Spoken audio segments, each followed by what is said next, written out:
बाल विवाह, छूत और सती प्रथा से जकड़ा हुआ था। ऐसे समाज में एक स्त्री का भविष्य क्या होगा, उसकी दिशा क्या होगी, उसे स्त्री ही समझ सकती थी। और ऐसे ही समय में सावित्री बाई फुले का जन्म हुआ था। फिर क्या हुआ काका? सावित्री बाई और लड़कियों जैसी नहीं थी। उन्हें बचपन से पढ़ने लिखने का शौक था, लेकिन तब के पुरुष प्रधान समाज में लड़कियों का पढ़ना एक अभिशाप माना जाता था। और सावित्री बाई का विवाह ज्योतिबा फुले से हो गया।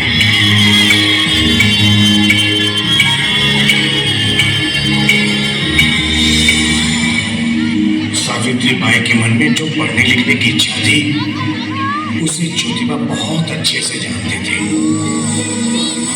और इस तरह सावित्री बाई की शिक्षा का आरंभ हुआ। समय के साथ साथ उनकी आयु भी बढ़ती गई और उनके बीच का प्यार भी। और ज्योतिबा के सहयोग से सावित्री बाई ने अपनी शिक्षा भी पूरी कर ली थी।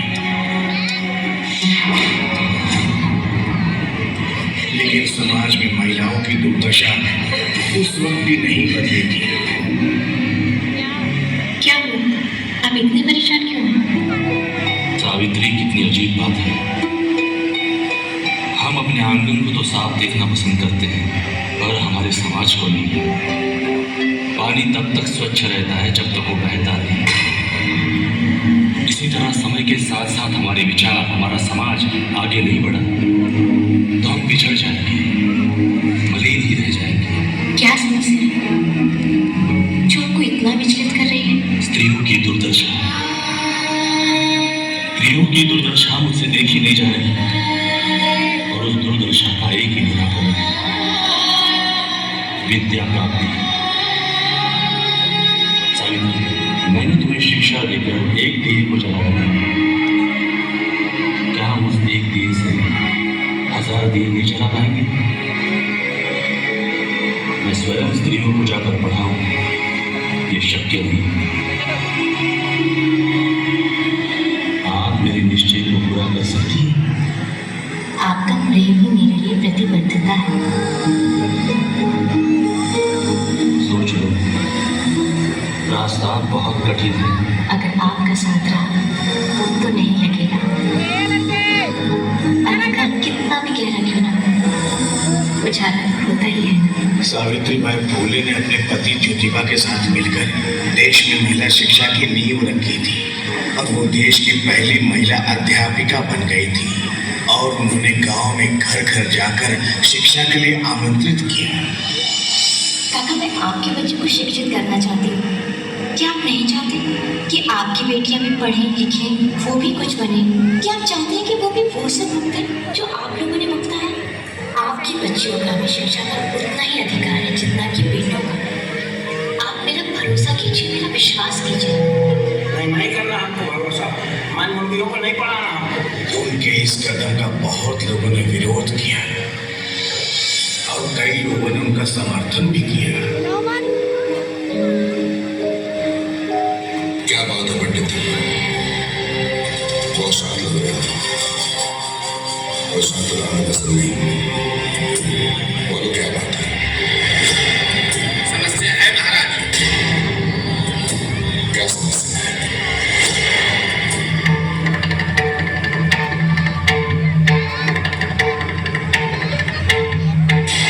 जल के प्रवाह को कौन रोक पाए पंडित? और इन छोटे मोटे तंत्रों से कुछ फर्क नहीं पड़ता। समुद्र हो या नदी, साप दाम दंड भेद, हमें जो करना है वो करेंगे, परंतु स्त्री को आज रोकेंगे। महाराज, बच्चों, शिक्षा तो एक ऐसा प्रकाश है जिससे जीवन के सारे अंधकार नष्ट हो जाते हैं। शिक्षा तो एक शक्ति है जिससे हम अपने अंदर की सारी कमजोरियों को दूर कर सकते हैं।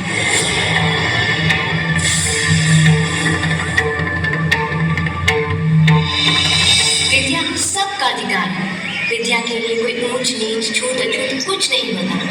विद्या तो एक पारसमणि है जिसे सिर्फ छूने मात्र से इंसान का जीवन स्वर्ग हो जाता है।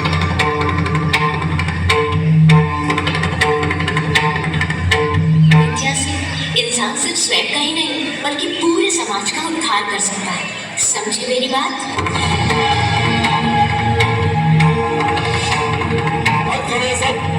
सब अपने घर जाओ और यहाँ आने में तो साहस मत करना। अरे जाओ जाओ। अरे रुको, ठहरो, सुनो तो।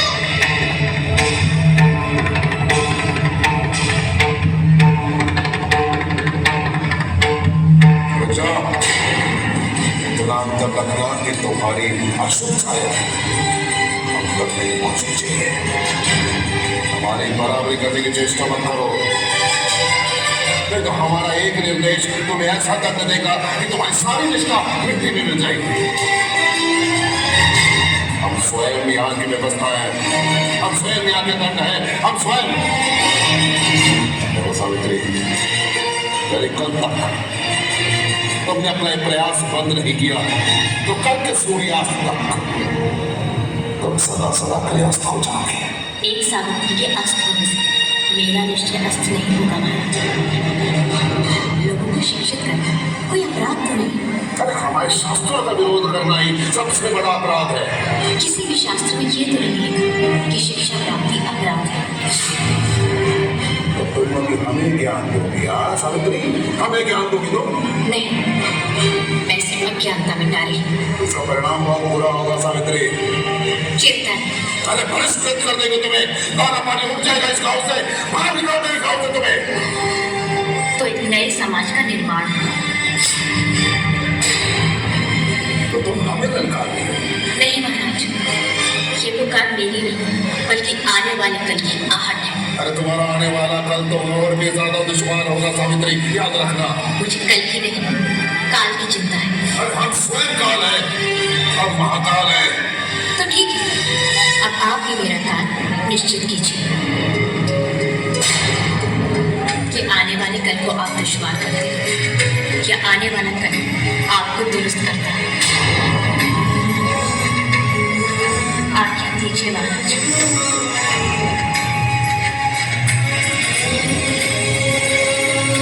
आप परछाई से डरते हैं और उगते हुए सूरज को रोकना चाहते हैं।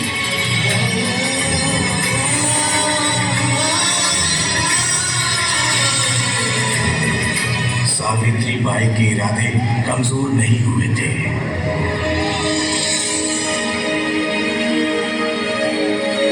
सावित्री जी डर तो नहीं लग रहा? बिल्कुल भी नहीं। कुछ भी हो सकता है। हम तो यही चाहते हैं कि आखिर कुछ तो हो। ये लो।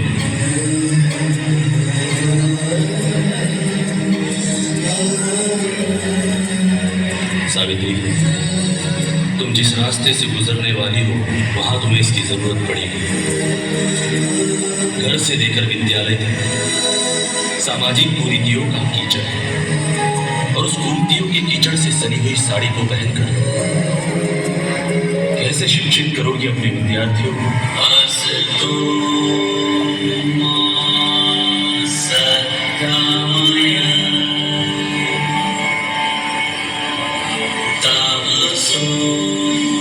समझ गई।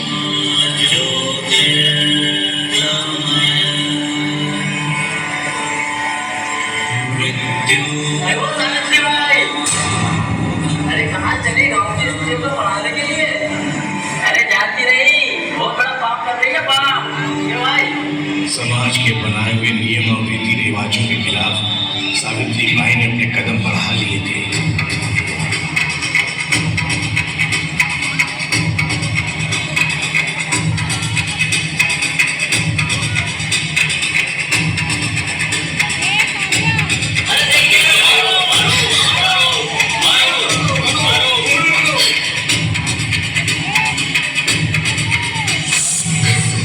उन पर कीचड़ फेंका गया।